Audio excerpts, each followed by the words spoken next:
Mkono Filamu, DJ Big TZ Family. Siri 5 za saikolojia ya mapenzi, Mkono Filamu. Karibu kwenye Mkono Filamu. Leo, DJ Big TZ amekuja na elimu hii muhimu sana kwa ajili yako. Je, unajua kuwa mapenzi si hisia pekee, bali ni sayansi ya akili? Leo tutazama ndani kabisa kwenye saikolojia ya mahusiano ili ujue jinsi ya kumfanya mwenza wako akupende zaidi. 1. Kanuni ya the scarcity effect. Uhaba huongeza thamani.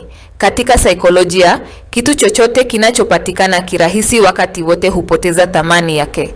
Usiwe mtu wa kupatikana kila sekunde unapoitwa. Kuwa na maisha yako na muda wako binafsi ili mwenza wako awe na shauku ya kukutafuta. Kumbuka kauli ya Big TZ. Uhaba unaleta hamu, na hamu inazalisha upendo wa dhati. 2. Athari ya Ben Franklin. Hii ni siri kubwa. Unapomwomba mwenza wako akufanyie jambo dogo la kukokoa, kama kumwomba ushauri au msaada mdogo, ubongo wake unajiaminisha kuwa anakupenda, ndio maana anakusaidia. Hii inajenga ukaribu wa kipekee.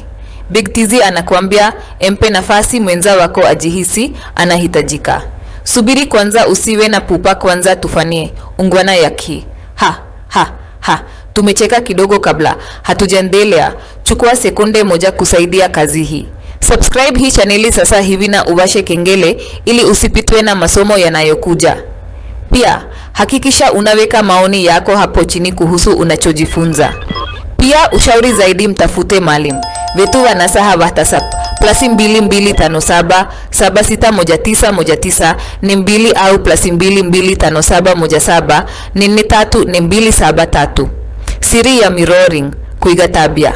Binadamu wanavutiwa na watu wanaofanana nao. Jaribu kuiga kwa mbali baadhi ya maneno anayotumia au ishara za mikono. Hii inatuma ishara ya siri kuwa nini mko kwenye frequency moja. Hiyo ndio nguvu ya saikolojia kutoka kwa Big TZ. 4. Positive reinforcement, msisitizo chanya. Badala ya kukosoa makosa, anza kusifu juhudi.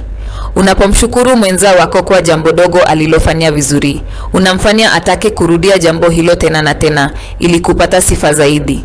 Sikiliza ushauri huu wa Big TZ, sifa hujenga kuliko malalamiko.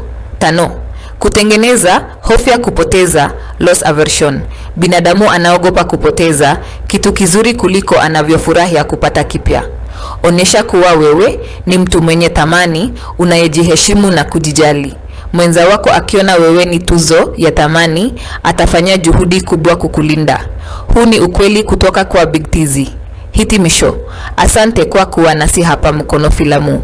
Tafadhali andika neno moja juu ya mada hii kwenye sehemu ya maoni, nini kimekugusa zaidi. Pia na kukumbusha kutembelea chaneli yetu nyingine ya YouTube ya Tiba Asilia. Nenda YouTube na utafute Boss Nyau.